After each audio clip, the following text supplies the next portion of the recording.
Tensions between the U.S. and Venezuela. Boat strike in the Caribbean Sea. President Trump declared that Venezuelan airspace should be considered closed. No enemy will ever even dream of threatening America's Navy. There's no Navy even close. It began in the deep quiet of early morning, when most of the Caribbean was still dark and calm. A U.S. carrier strike group was moving through open waters on a routine mission when something unexpected appeared on radar. 3 fast Venezuelan warships broke from the coastline and rushed toward the carrier at high speed. Their formation looked sharp and intentional, as if they wanted to block one of the most powerful ships in the world. This rises to the level of a war crime. From now on, if we're in a war, we're going to win the war. We're going to win it like nobody ever before. The air grew tense across every deck as no one knew what the Venezuelan captains had in mind next. Everyone understood this could get serious fast. Then this happened.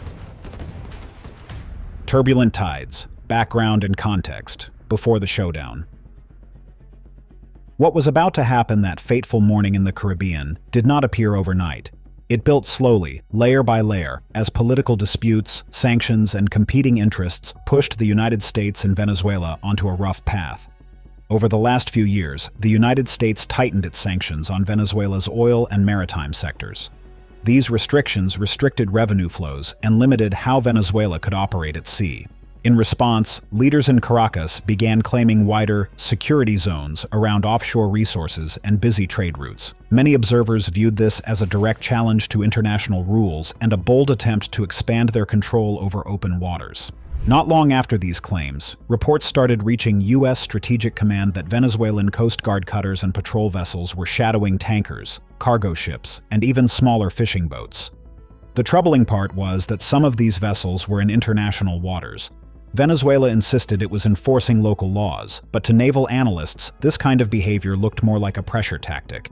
Each shadowing incident created more unease, raising questions about how far Caracas was willing to push its maritime reach.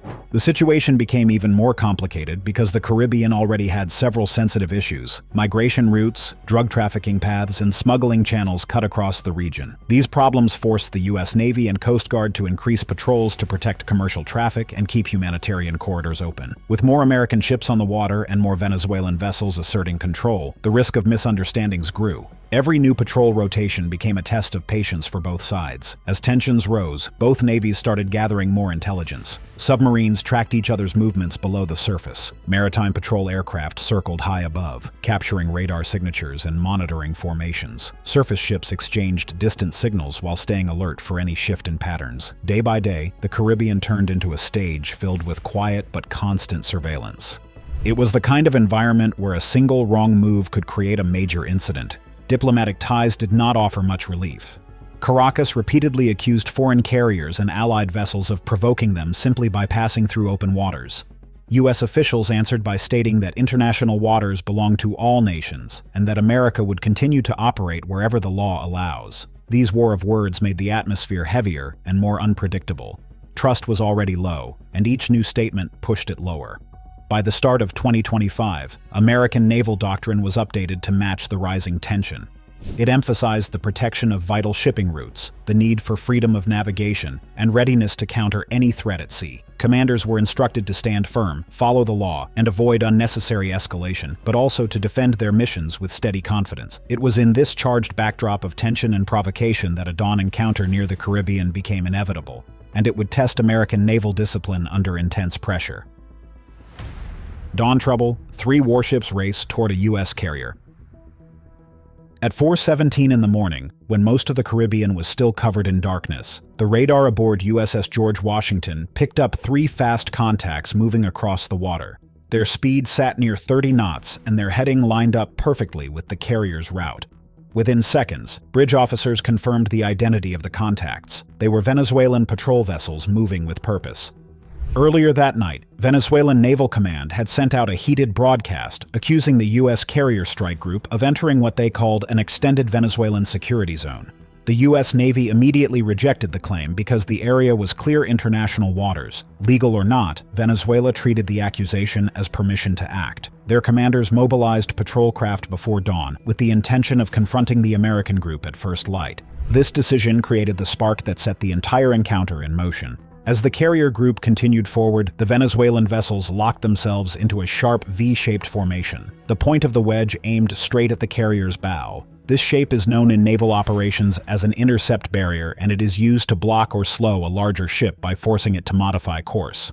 The message became clear within seconds. The Venezuelan vessels were attempting to impose control over the space and compel the U.S. formation to yield, even though they were not in Venezuelan waters. Radio silence made the moment even sharper. There were no verbal warnings from the Venezuelan side and no efforts to open communication. Silence in these moments is not passive, but an aggressive tactic. Without communication, the targeted ship must interpret movements on its own, and any wrong interpretation can trigger dangerous reactions. The lack of communication raised the temperature of the situation quickly. Inside the strike group, systems shifted into readiness mode. Onboard sensors began tracking every move of the Venezuelan formation. Combat information centers on the surrounding destroyers and cruisers increased watch rotations. Damage control teams secured compartments and checked emergency stations. Weapons crews inspected their systems to make sure everything functioned properly. No one was prepared to fire, but they were prepared to survive if things spiraled. Even with rising tension, the carrier held steady. The crew did not alter course or adjust speed.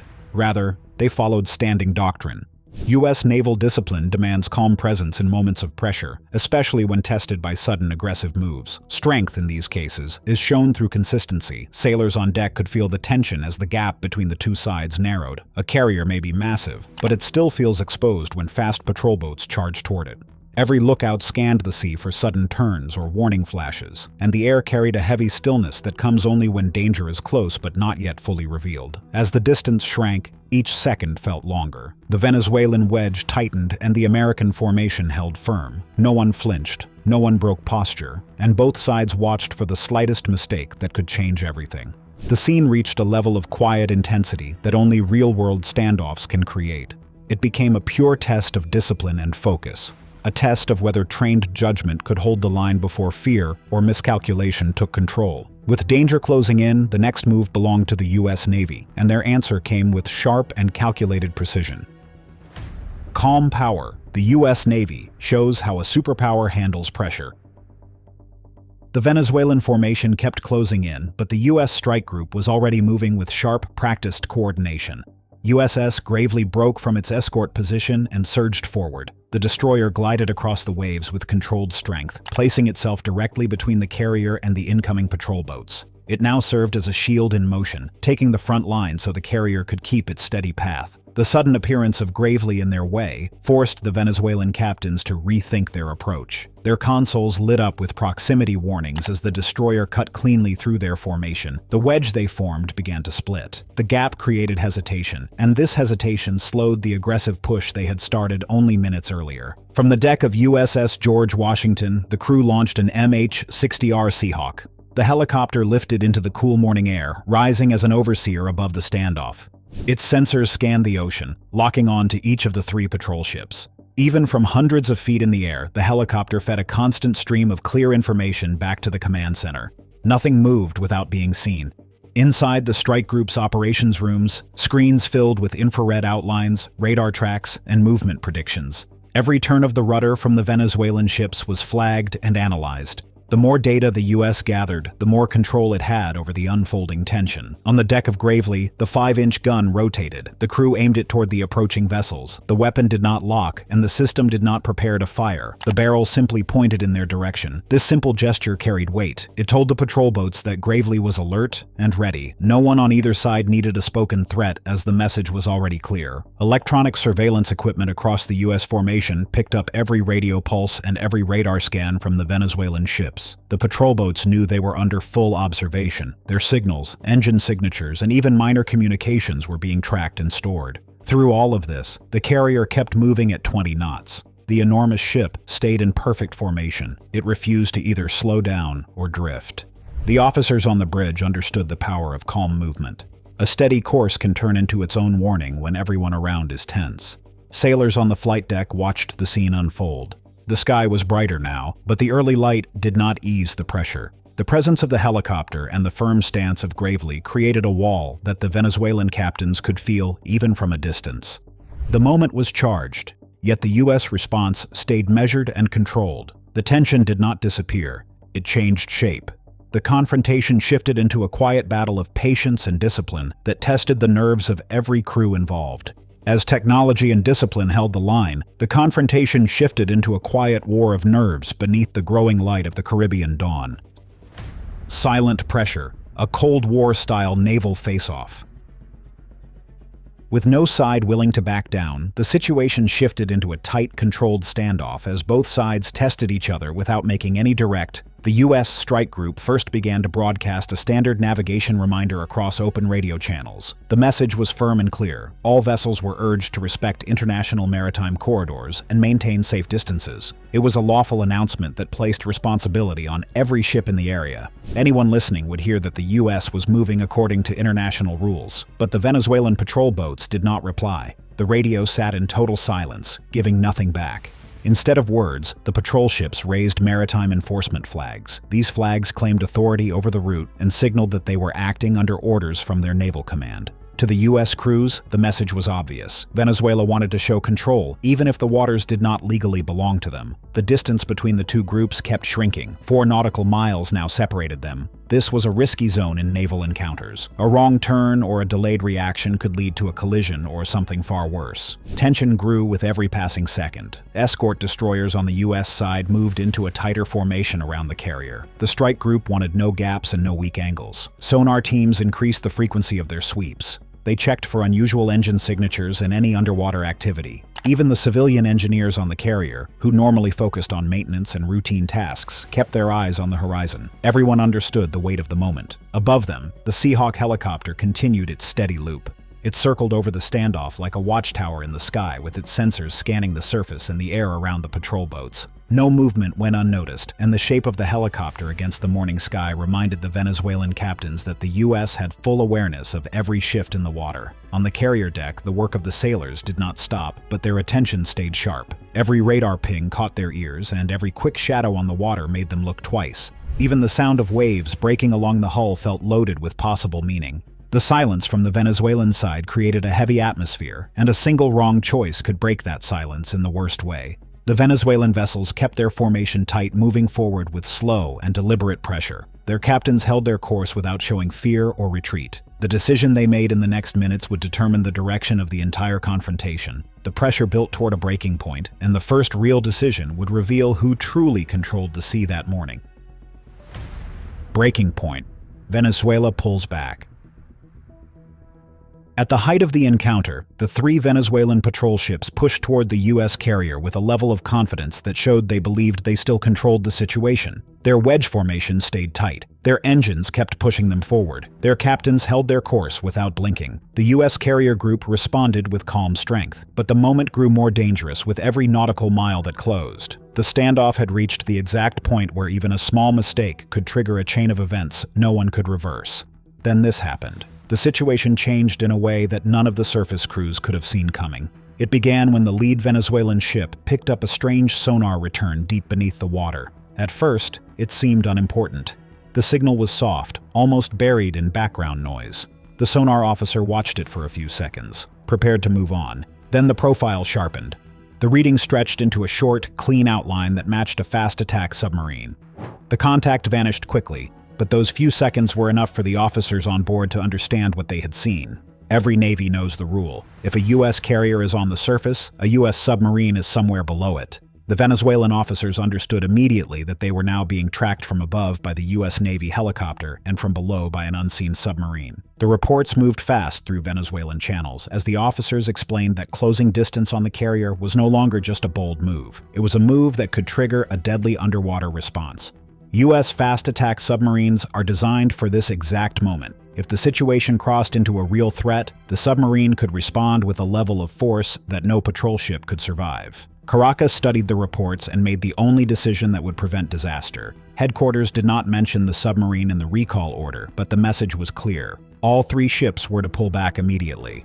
The change in their behavior happened at once. The lead ship dropped speed and the wedge formation broke apart. The sharp, aggressive approach softened into a controlled retreat. The Venezuelan captains no longer pushed forward and adjusted their courses to move away from the carrier group and toward safer waters. The U.S. Navy watched the shift closely, but did not change its calm posture. The Seahawk helicopter stayed on station with its sensors following every movement from above.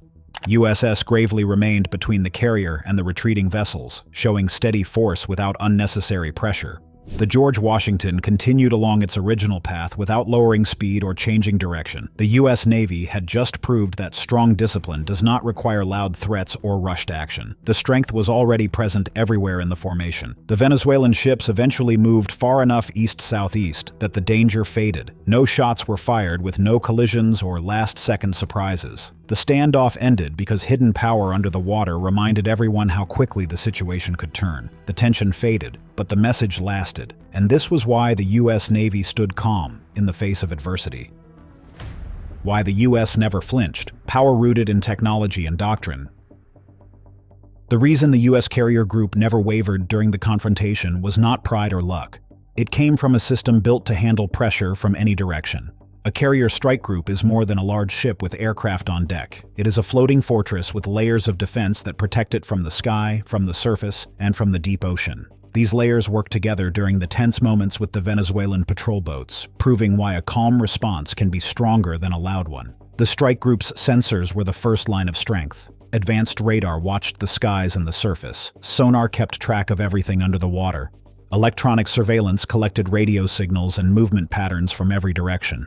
A Seahawk helicopter created a moving eye in the sky. This mix of sensors gave the U.S. Navy a clear picture of the entire area. Nothing was left to chance, and nothing was unseen.